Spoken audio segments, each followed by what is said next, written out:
Hello everyone, welcome to Rainbow Infinity. Today I'll be reading Level Dasher's Regress. If you like the reading, be sure to like, comment, and subscribe. Please enjoy. Regress. Good night, Tia. We are off to our domain of dreams, we say to Sister from the entryway of her chamber. Good night, Lulu, she answers with a smile, and, for some reason, an upturn of the brows. See you in the morning, however briefly. Our muzzle droops slightly. Yes, sister. We then attempt a small smile as well. We look forward to thy pancakes in the morn.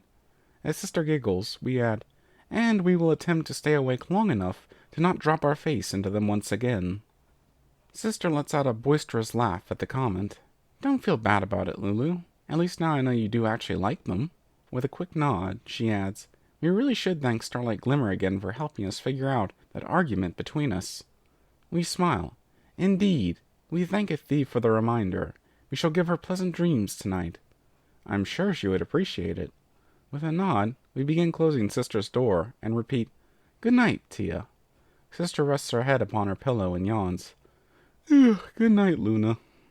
The Thestrals at their posts nod to us as we shut Sister's door, and we return the gesture. Should ye hear any disturbances from our sister's room, do not hesitate to wake us if ye deem it necessary. Of course, Your Highness. They both reply with practiced salutes. We thanketh ye, as ye were. We smile at them, their eyes slightly narrowed in our direction, before moving down the hallway. As we continue our pace, we barely hear the guards as they whisper between each other. Does she do that just to mess with us? I don't know, maybe. Or maybe it's a moment of regression. Hey, I'm just curious. As long as we can understand her, I don't question it. Besides, she's gotten really good at, well, everything else. It is at this moment that their conversation becomes too far to reach our ears. The last comment fills us with pride, and let the previous guard's muffled words puzzle us.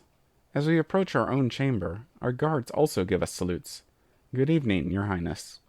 We smile and nod. Good evening to ye as well, gentle colts. We take a moment to consider the comment of our other guard. As usual, should thine compatriots come running for us for the sake of our sister, please do let them pass. Of course, Your Highness, they reply in unison, before glancing at each other. We thanketh ye.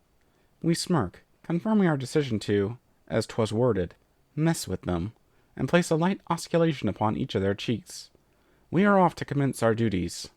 Immediately shutting our door behind us, we can almost hear their rapid heartbeats. Indeed, 'tis quite amusing to keep our guards on their hooves on occasion. After our usual pre-duty ministrations, we decide to take a moment to step onto the balcony before drifting to our own state of working slumber. Looking down upon the city of Canterlot, we are pleased to see a fair number of citizens still mulling about, those that Sister dubs night owls, though we believe this term would be more suited for Pegasi due to the other race's inability to fly. We have accepted this to be an adequate colloquialism of the times. Our attention is then brought to a far-off hill just outside the city limits, where two small spots appear in our range of vision. Stepping to our instrument of stellar observation, we swivel it in the direction of the subjects of our attention. A grin appears on our face as we find two earth ponies, a stallion and filly, with their own telescope upon a mount, admiring our latest work. 'Tis wonderful to be reaffirmed that we are indeed appreciated again since our return. After several minutes of watching the stallion focus their attention on our sky, we see the filly grab the instrument and swiftly move it in our direction, as if searching for us ourselves. Perhaps this is indeed the case. As the stallion attempts to change the direction of the telescope once again, our eyes see what our ears cannot hear. The movement of his lips create words that claim spying on us is immeasurably rude. We see the filly's face fall, and she nods as she apologizes to the stallion. We, on the other hoof, have another idea. Smiling and focusing our magic, we are able to grasp the filly's telescope and turn it in our direction, expectantly eliciting reactions of surprise from both ponies. After allowing the filly to glance through her lens, we lift our head and wave with a bright smile adorning our face. Bringing our eye back down, we see the filly jump with a grin splitting her features, then nudge the stallion and point toward our balcony, clearly speaking words of glee. When the stallion places his own eye upon the scope, we once again lift our head to become visible. With the wave of a wing, we mouth out the words, We thanketh thee for thine admiration. Expect pleasant dreams tonight. As we return to gazing at our subjects, we see the stallion look up towards us and smile. He then pulls the filly, still grinning, toward his side as he responds, "Have a wonderful evening, your highness." Whether or not he understood our words is unknown, but our gesture has its desired effect.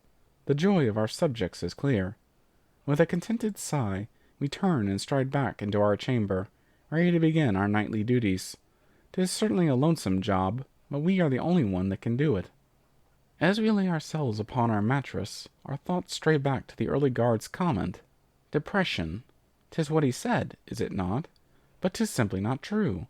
We have been quite content for the many years since we returned from our banishment.